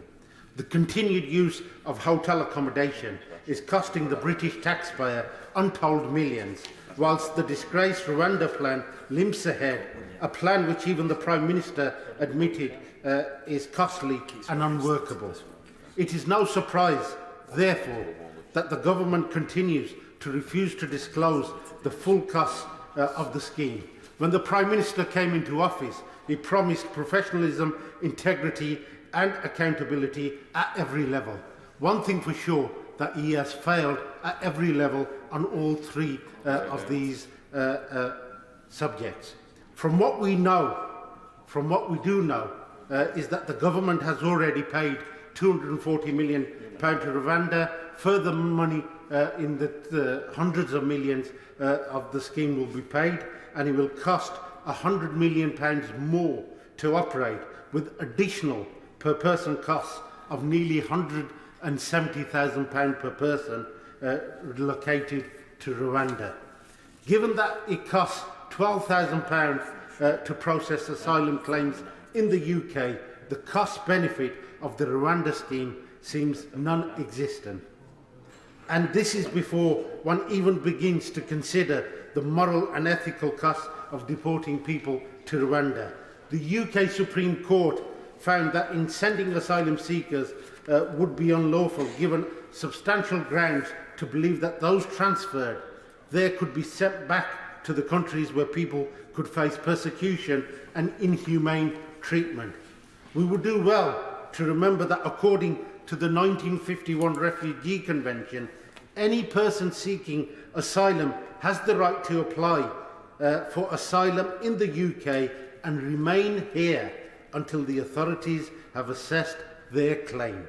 Furthermore, it is also recognised that persons fleeing persecution may use irregular means to escape and claim asylum.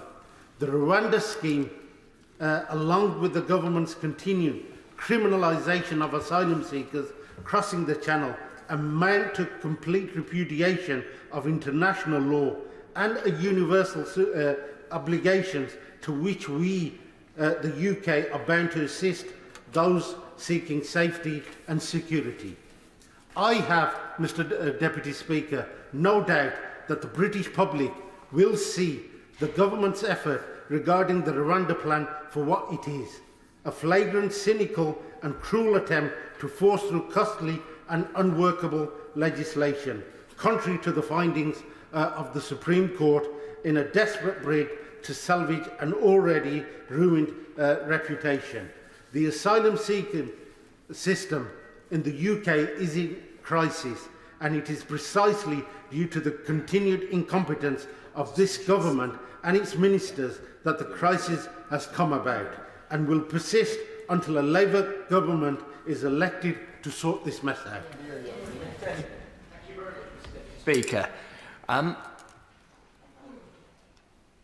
listening to this debate, I think there may be a complete misunderstanding of the fundamental point about this legislation. It is a deterrent. I could pluck any figure out of the air, and if the deterrent effect of this, together with other measures, is to reduce to hopefully zero the number of channel crossings, then that will be money well spent. It is a deterrent. I agreed with absolutely every word my honourable friend and fellow committee member of the Home Affairs Select Committee from Worthing and Shoreham said in respect of this. I don't know how many members in this chamber have actually been to those beaches in Calais and actually engaged with people and asked people their views on whether this is a deterrent or not. Well, I, my honourable friend, and one of the best politicians I know, the chair of the Select Committee, and I hope she didn't mind me being nice to her in this chamber at all.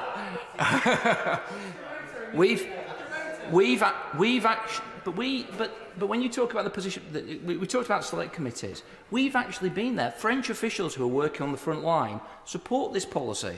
And what is the evidence they can point to say that there was a deterrent effect? Well, as my honourable friend has said, when the policy was announced, there was a rush to get over before the policy was actually put in place. When we were speaking to people who were coming across, and it may come as a shock to members opposite, the people who we were speaking to on the beaches were nearly universally single males in their 20s.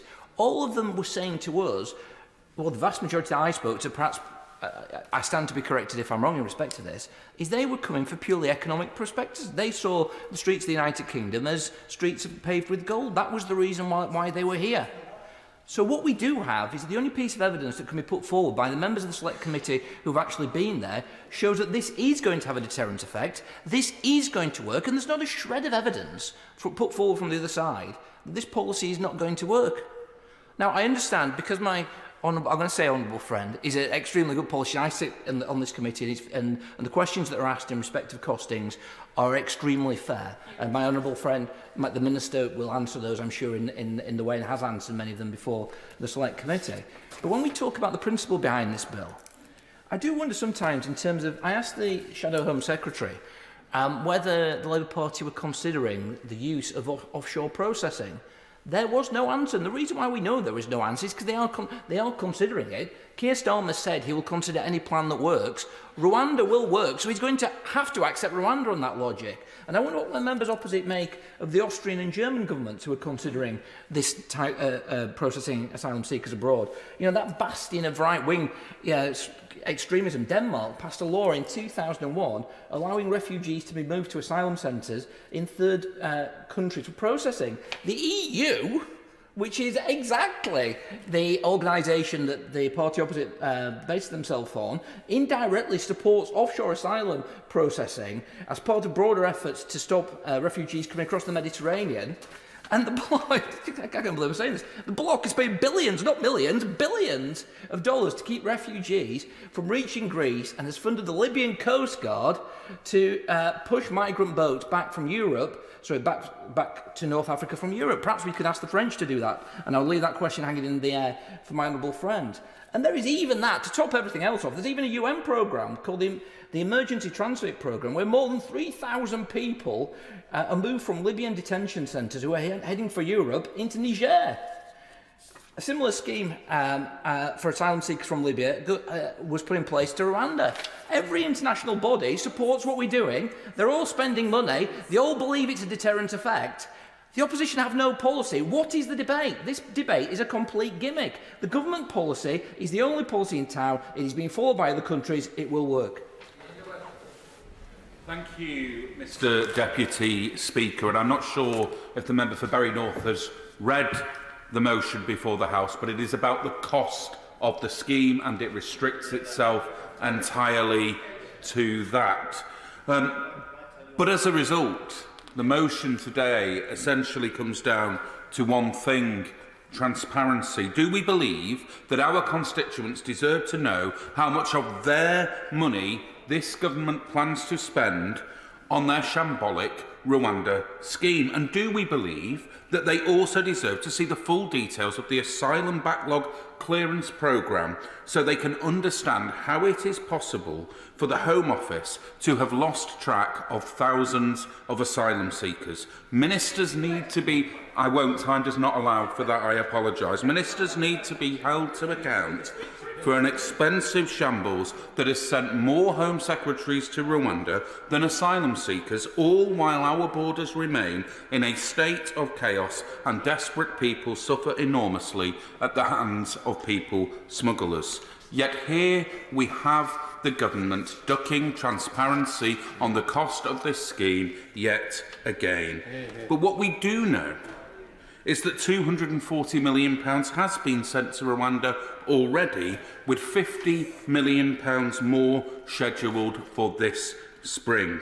And we know too that the Home Office has admitted that there are at least 2 further payments planned for the next 2 years, but they won't confirm how much these payments will be. Why not?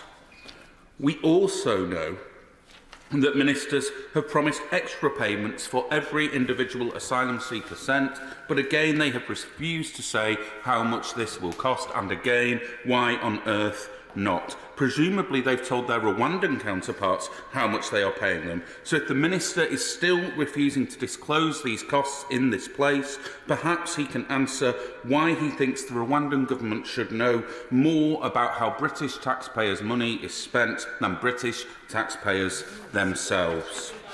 Mr Deputy Speaker, I won't, and the honourable gentleman is aware of the time constraints before us, so I apologise, but I won't do so. Mr Deputy Speaker, the Prime Minister and this government are taking the British public for fools, not just over the Rwanda scheme, but over asylum backlogs too. It is categorically false to claim these backlogs have been cleared. The current overall backlog is almost 100,000 asylum cases, and even the so-called legacy backlog remains at around 4,500 cases. But amidst this chaos, Home Office officials have admitted that as many as 17,000 asylum seekers are now missing from their system, and they have no clue where they are.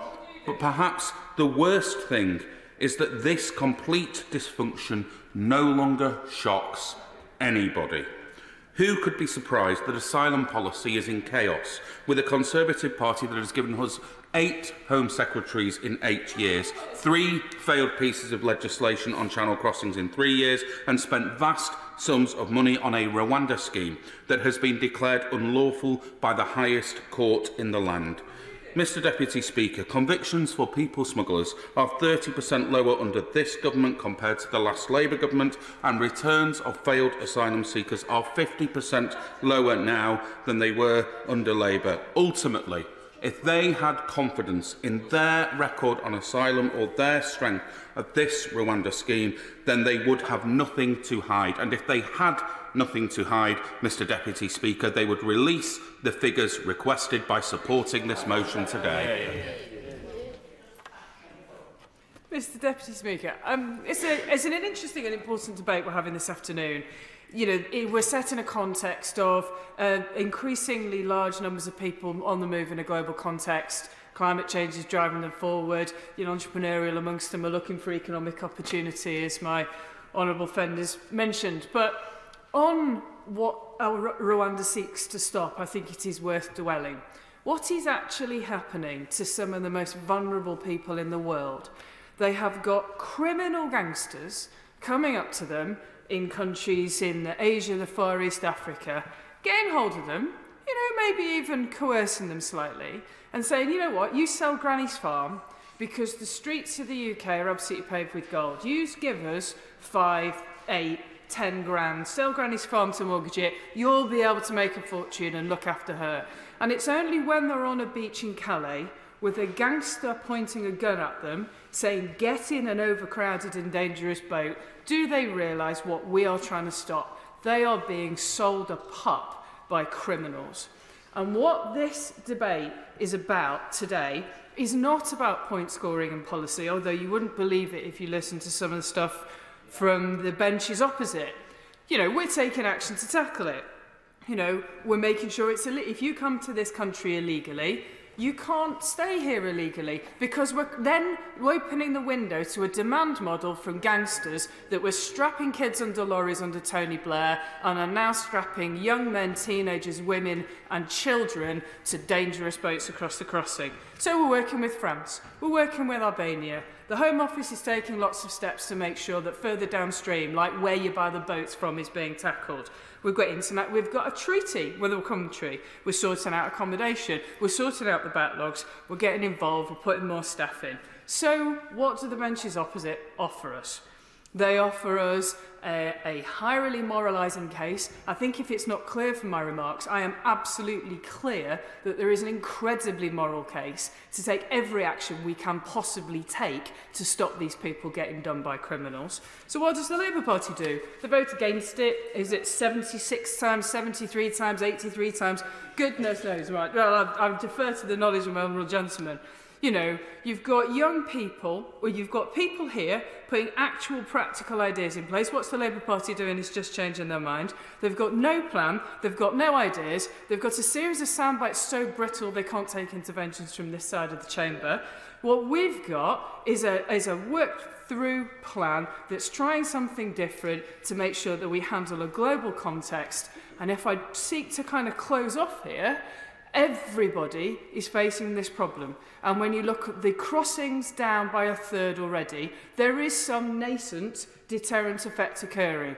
When we talk about the work that's going on with the social media firms to make sure that these ... rude word gangsters cannot sell absolute nonsense on TikTok, on Facebook, to kids that just dream of a better life, you know, that's the action that we're taking. So what's Labour going to do? They're going to bring forward process motions, they're going to ask for the details, and crucially, they're not going to tell us what their plan is because they haven't got one. And I want to start by thanking the Shadow Secretary of State for her calling this debate today. It's an emotive issue and it affects every single one of us. And that's why we need to be open, honest and upfront with the people of the UK about how we protect our borders and tackle migration. Now, I'd like to thank the Welsh Refugee Council for the tireless work that they do with refugees and asylum seekers, in spite of the horrific abuse they've faced from the far right. And they're a standout example of Wales putting into practice its ethos of a nation of sanctuary, and they deserve our praise. And I'd also like to thank the sanctuary run by the Gap in Newport, and a particular thanks to Mark and Sarah for their diligence, passion and advocacy. And their innovative ideas and compassion working with refugees and asylum seekers is a credit to them. Now, I'd like to touch on the financial mess we're in now, because the government need to come clean about the likely cost of the British taxpayer, which is at least £400 million. And that's without a single asylum seeker being sent to Rwanda. All this is happening when the cost of living crisis continues to hit the poorest in our country hardest, in Newport West and across the United Kingdom. But yet, Tory ministers seemingly have no concern, no issue and no shame with wasting taxpayers' money on a scheme that simply won't work. So is it any surprise that our unelected Conservative Prime Minister thought the scheme wasn't worth the money? I tell you what, Mr Deputy Speaker, for the first time I agree with him. On the asylum backlog, the unelected Prime Minister is taking us for fools. His claim to have cleared the asylum backlog is completely false. The current overall backlog, as we've already heard, is almost 100,000 asylum cases, which is why record numbers of people are still in asylum hotels, costing the taxpayer £8 million a day, 12 months after the Prime Minister promised to end it. The Tories haven't even cleared the so-called legacy backlog, with 4,500 cases still unresolved and tens of thousands of people having been simply withdrawn by the Home Office. and I have some experience of the backlog in my constituency. I can tell this House it's a very real problem. I have real people in Newport West waiting for Home Office decisions, like the Ethiopian student who's been waiting for a decision on his interview, which he had in 2021, and he's still not heard. And another husband, wife and 4 children who applied for citizenship in December 2021, and they are still waiting too. These are just the tip of the iceberg, but let's remember these are real people doing their best in very difficult circumstances. And on the opposite side of the coin, we have officials admitting that as many as 17,000 people are missing. They don't know where they are, and they may well be in the underground economy. What a disgraceful state of affairs. So can the Minister tell us how many asylum backlog cases were cleared simply by removing people from the list? And does the Minister know where those individuals are? The motion before the House today is calling for the Home Office to publish the full costs of the Rwanda scheme, as they did for the France Cooperation Programme, where funding has been announced up until 2026. Now, over the last 6 years, the Tories have let the criminal smuggler gangs take over the channel and allowed Home Office asylum decision-making to collapse. We got record high asylum backlogs with huge delays, and the taxpayers having to fund asylum hotels. This is the Tories' asylum chaos, and they are failing to fix it. Labour's plan will strengthen our border security, smash the criminal gang networks and their supply chains with new powers and a new cross-border police unit. We will clear the backlog with new fast-track systems, end hotel use, saving the taxpayer over £2 billion, and improve enforcement with a new returns and enforcement unit to reverse the collapse in returns for those who have no rights to be here. This is how we in the United Kingdom can do our bit to help genuine asylum seekers fleeing persecution and conflict, but return those with no rights to be here. But under the Tories, we have none of this, just more chaos. So the sooner we get rid of them, the better. Sarah Edwards. Thank you, Mr. Deputy Speaker. I would like to start by emphasising that many asylum seekers are fleeing abhorrent conditions and that many of us in the Chamber could only imagine. And it's important that we do not lose sight of those stories. But we must end the current chaotic approach adopted by the government. Whilst the unworkable, unaffordable Rwanda plan claims to deal with 100 people, we need a proper plan to deal with the 100,000 people's cases stuck in the backlog of the system. Mr. Deputy Speaker, in my constituency of Tamworth, local residents are concerned about the use of the Holiday Inn to host asylum seekers. This enormous backlog of cases means that many are still there. They are concerned that not only about the fact that the hotel costs the taxpayer £8 million a day, but that the hotel plays a fundamental role in the local community and economy. Some of those have now been living in the hotel for years, so long that they have the right to work and are contributing to a charity in the local community. Some who've even been baptised in the local church, but have been moved to other locations and once again find themselves uprooted in this chaos. For those that have clearly tried to settle in the community, but whose applications have still not been processed, this is a terrible failing. Tamworth is a beautiful town and many people come to visit. We are proud of our local heritage and landmark tourism sites, whether it be Drayton Manor Theme Park, the Snow Dome or Tamworth Castle. The Holiday Inn should be for holidays. £8 million a day would go a huge way in Tamworth redeveloping its town centre and bolstering its tourism economy. This money could be far better spent in revitalising local communities across the country. My constituents want to know that those seeking refuge and who are eligible have their claims dealt with swiftly and fairly, but they also want their hotel back. Can the government explain why it's taking so long to recruit the staff needed to process the applications, which they cut years ago and that have landed them in this mess in the first place? I call on my colleagues to adopt Labour's plan to strengthen our border security, clear the backlog once and for all, and finally bring an end to this hotel use. This includes recruiting the Home Office caseworkers to clear the backlog and 1,000 staff for the returns unit so that those who do not have the right to stay can be quickly removed. Crucially, the plan will crack down on the criminal smuggler gangs through the cross-border police unit and deeper security cooperation with Europe. The Rwanda plan has seen £240 million of taxpayer money paid to Rwanda so far, yet not one asylum seeker has been sent to the country. The current overall backlog is almost 100,000 cases, resulting in record numbers of people still being in the asylum hotels like that of Tamworth, 12 months after the Prime Minister promised to end them. I know in Tamworth my constituents are concerned about the use of the Holiday Inn to host asylum seekers, which they feel is a waste of money. So when can we have our hotel back? We still do not have a clear idea of just how much the taxpayer money is going to be funneled into this broken project. We have weakened border security, a broken asylum system, criminal gangs taking advantage and risking lives, and record levels of boat crossings. Transparency is fundamental to any good democracy, with this level of taxpayer money being funnelled into a scheme where we are yet to see 100 asylum seekers sent to Rwanda. The Home Office must publish the full costs of the Rwanda scheme, as well as the full details of the asylum backlog clearance programme, so that we know how many people the Home Office has lost track of and what decisions are being taken. I call on my colleagues to adopt Labour's plan to strengthen our border security, clear the backlog once and for all, and finally bring an end to the use of Tamworth's Holiday Inn as an asylum hotel. Labour's plan includes recruiting the additional caseworkers that could deal with this. Michael Shanks. Thank you, Mr Deputy Speaker. The last debate we had in this place on this Rwanda plan was such a bizarre moment, watching members on the benches opposite lobby one another from the one side of their party to the other with threats to vote against the bill, all quietly dispensed with when the moment finally came. Today we seemed to have a bit of consensus on the opposite benches, consensus to withhold the transparency from the taxpayers on how much their plan is going to cost. I'm surprised that this is a part of this debate that we don't agree on, because surely we can all agree that taxpayers' money, the public have an interest in knowing how that's being spent. I haven't yet heard any explanations from the opposite side on why withholding this information is so difficult. Perhaps it's because the economic note attached to the bill has the intriguing section under Cost and Benefits Summary, where it states there are no monetised costs or benefits.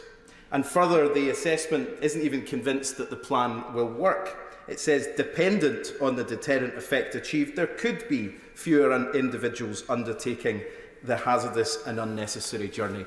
As I said in the last time we debated this, I think we are all united in wanting to bring an end to these dangerous crossings, but it's clear the government doesn't even have confidence themselves that this plan will work, which is why nobody was particularly surprised by the recent news reports that the Prime Minister himself wasn't convinced by it either. And instead of facing up to the government's failures on immigration, we're presented with this distraction, and a hugely costly one at that. And of course, the chairs of the Home Affairs Select Committee and the Public Accounts Committee have had to drag out of witnesses the fact that even more money is being spent on this in years to come. In December, the Permanent Secretary at the Home Office told the Public Accounts Committee that he couldn't confirm any future funding had been agreed for Rwanda, and I think I heard the Minister in his opening remarks say that the government of Rwanda asked for no money and no money was offered, which means either future years was already agreed in advance or we're not sending any further money to Rwanda. In either case, the easiest thing would be for the government to simply confirm one way or another what funding is being sent.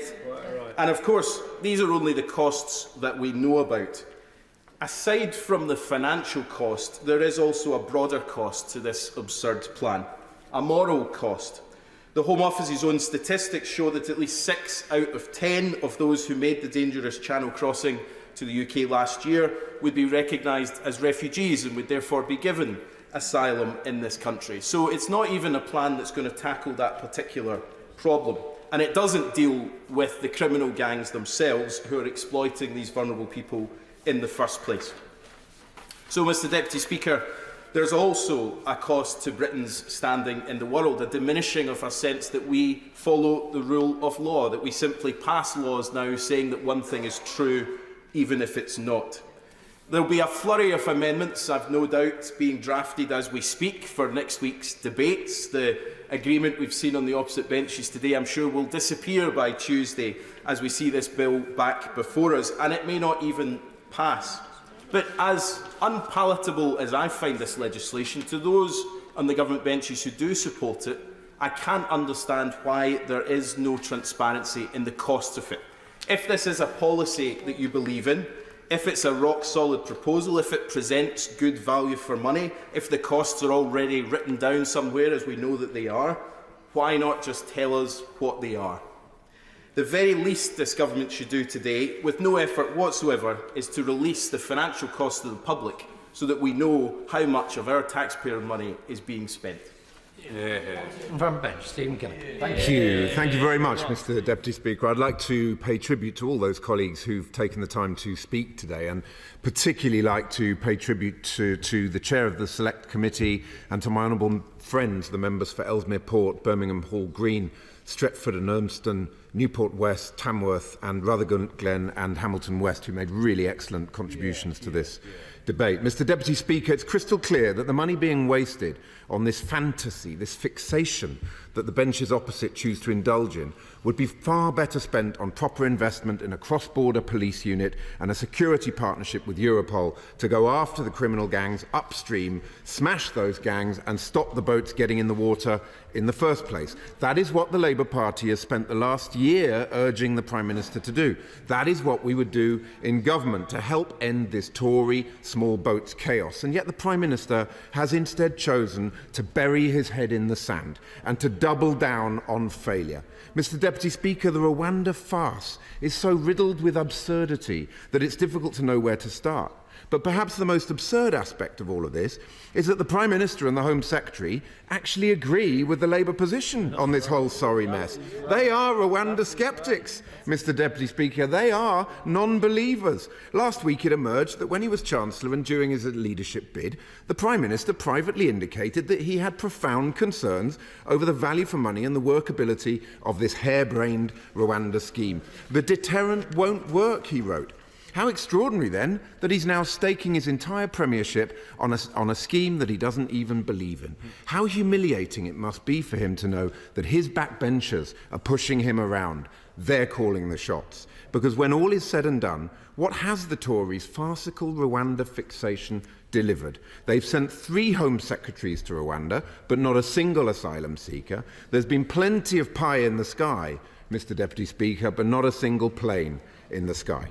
Now, I mentioned earlier the strong contributions from the benches behind me. I was, however, struggling a bit to understand the logic of the Minister's point about the information being requested around the cost of the Rwanda plan being somehow commercially sensitive. Because the government were all too happy to reveal that they're forking out £500 million on paying the French police to puncture dinghies on the beaches of Calais. And the Permanent Secretary told the Public Affairs Committee that the Public Affairs Committee that the Rwanda-related costs will be revealed in the accounts in July. Why not just reveal them now? What are they afraid of? Well, they're clearly terrified of admitting that they're blowing £400 million of taxpayers' money on this failing scheme. They should fess up and reveal what the real costs are, both in terms of what it will cost to fly each individual asylum seeker halfway around the world and what it will cost in terms of processing and related support. We know it's at least £169,000 per asylum seeker, but if they can confirm, is it even higher, £200,000 or more, as was said earlier? What have they got to hide? Well, perhaps we know what they've got to hide, that this Rwanda plan is unaffordable and unworkable. Even if flights take off, they will be about 1% of the 30,000 channel crossers at a maximum. That's not even going to scratch the surface of the people smugglers' business model. And meanwhile, more than 100,000 asylum cases are unresolved, despite the deceitful nonsense the Prime Minister puts out on social media. Nearly 400 hotels being used for asylum seekers, a number that's gone up, not down under this Prime Minister. 56,000 asylum seekers languishing in those hotels, costing the taxpayer a staggering £8 million a day. We need transparency on this. We need transparency around the issue of withdrawn claims. Astonishingly, 1/3 of the recently processed asylum claims that the Prime Minister has been boasting about clearing, and yet they haven't even been processed properly. As an exercise in the politics of smoke and mirrors, this is surely without parallel. Did the Prime Minister and the Home Secretary seriously think that nobody would notice? Did they seriously think they could pull the wool over the eyes of the British public? What an insult to the intelligence of the electorate. They should come clean to the British public with a full breakdown of the 35,000 withdrawn claims. Who are they? Where are they? Are they simply reapplying, or are they drifting away into the underground economy, never to be heard of again? Last summer, the Conservative member for South Thanet described this trend as an amnesty by the back door. Is he right? The Minister must come clean on these points. So, Mr. Deputy Speaker, we need a serious plan. We need the end of these headline-grabbing antics. We need common sense, hard graft, and international cooperation, as has been set out in Labour's 5-point plan for the last year. The benches don't like it, opposite, but the fact of the matter is that their plan isn't working. They need to come clean over these costs. They need to clear this backlog, and I'm urging members on all sides of the House to support our humble address today so that we can begin the long road back to recovery. Thank you, Mr. Deputy Speaker. Oh, Mr. Deputy Speaker, Mr. Deputy, how much I enjoyed the smile on the Shadow Minister's face as he wound up there. But, Mr. Deputy Speaker, I am delighted to have the opportunity to close and wind up this debate. My only disappointment, perhaps even a slight sadness, is that this motion is more about process than it is about substance. Because on the substance, what we haven't heard from the benches opposite is the costs of not acting. There's the financial cost. The illegal migration costs to the British taxpayer, billions of pounds a year, including £8 million a day, as my honourable friend mentioned, for emergency housing, pressures on public services and more. But there's also the human cost, the moral case for our Rwanda policy, and I'm going to turn to my honourable friend's speech in a few moments, the compassionate case for our Rwanda policy. How many more lives, Mr. Deputy Speaker, must be lost in the Channel before the parties opposite join us in our mission to put an end to these dangerous journeys? Mr. Deputy Speaker, the Rwanda policy is one part of an intensive and focused strategy for tackling illegal migration. As my honourable friend has pointed out, this plan is delivering. Small boat crossings are down by 36%, a reduction that has been achieved even as numbers rise elsewhere in Europe. But we know that there is more to do, and the Rwanda policy will give us a powerful tool to complete this mission. Mr. Deputy Speaker, let me turn to some of the contributions from the backbenchers. May I turn and start off with the SNP, actually the SNP frontbench spokesman. May I say that I didn't disagree with everything that she said. She threatens to resign. Even as I say that, and I knew she would be disappointed because I agreed with her on this point. She rightly challenged Labour as to what their plan was. She is right to ask those questions, questions that have been repeated across this House. My honourable friend, the member for East Worthing and Shoreham, was right to set out that this is a complex and challenging issue. He is absolutely right. There's no lack of robust scrutiny from him, not least during the course of the Home Affairs Select Committee, but he rightly pointed out a lack of credibility from Labour, that there was no plan, that there was no alternative put forward. I look forward to further scrutiny from him, and he rightly said that this motion is a Labour gimmick and a con. The Right Honourable Member for Kingston upon Hull North, she did address the substance of the motion, and she was credited for that by my Right Honourable and learned friend. But what she didn't set out was what Labour's plan was in the alternative. My Right Honourable and learned friend reminded us that this was a process debate, not a debate of substance, but one of process.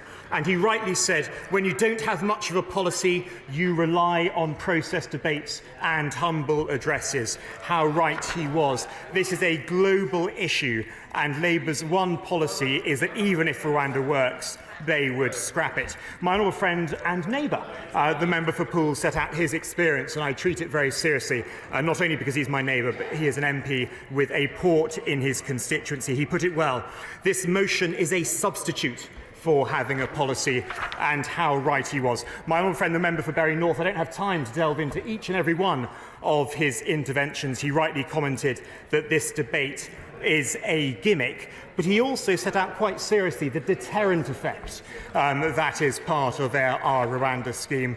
And my honourable friend, the member for South Ribble, set out some of the most vulnerable people we are talking about, and they are being coerced by criminal gangs. And she was right to state that and to state the moral case for our policy. Mr. Deputy Speaker, the government does have a plan, this Rwanda plan, for deterring those dangerous journeys. But what again is the opposition's plan? They do not have one. Their only reported plan is one that would increase the number of asylum seekers to this country by allowing them to make claims from other countries. We do not accept that proposition. It would mean taking people from safe countries where they can already seek refuge from persecution, and there is no way that we could accommodate each and every one of those claims. What is their plan? Labour have voted against our plans, as we have heard during the course of this debate. 86 times, Mr. Deputy Speaker. 86 times they have voted against our measures, but we will not be deterred. We will do right by the decent, law-abiding people of this country who want and expect secure borders and an effective immigration system.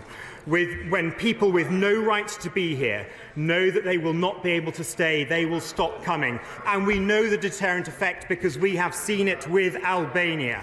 A year ago, the Prime Minister secured the deal with Albania. Planes took off and over 5,000 people have been returned to Albania. The deterrent effect has worked. Arrivals are down by over 90%. It has worked with Albania. It will work with Rwanda. Illegal migration costs lives. It costs billions of pounds a year. We need to end it. We will end it, and we will stop the boats. The question is, as on the order paper, as many of that opinion say aye. Aye. Contrary, no? No! Division. Clear the lobbies.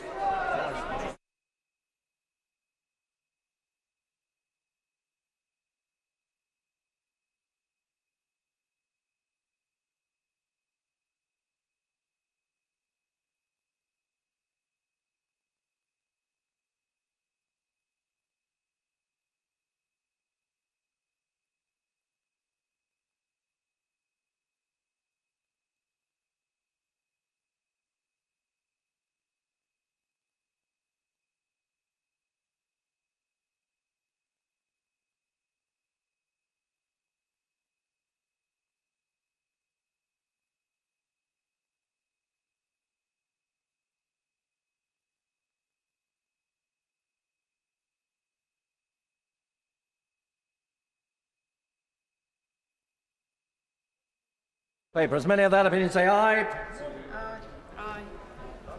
Aye. Aye. Contrary, no? No! Tell us for the ayes, Samantha Dixon and Tonya Antoniazzi. Tell us for the noes, Michael Wood and Suzanne Webb.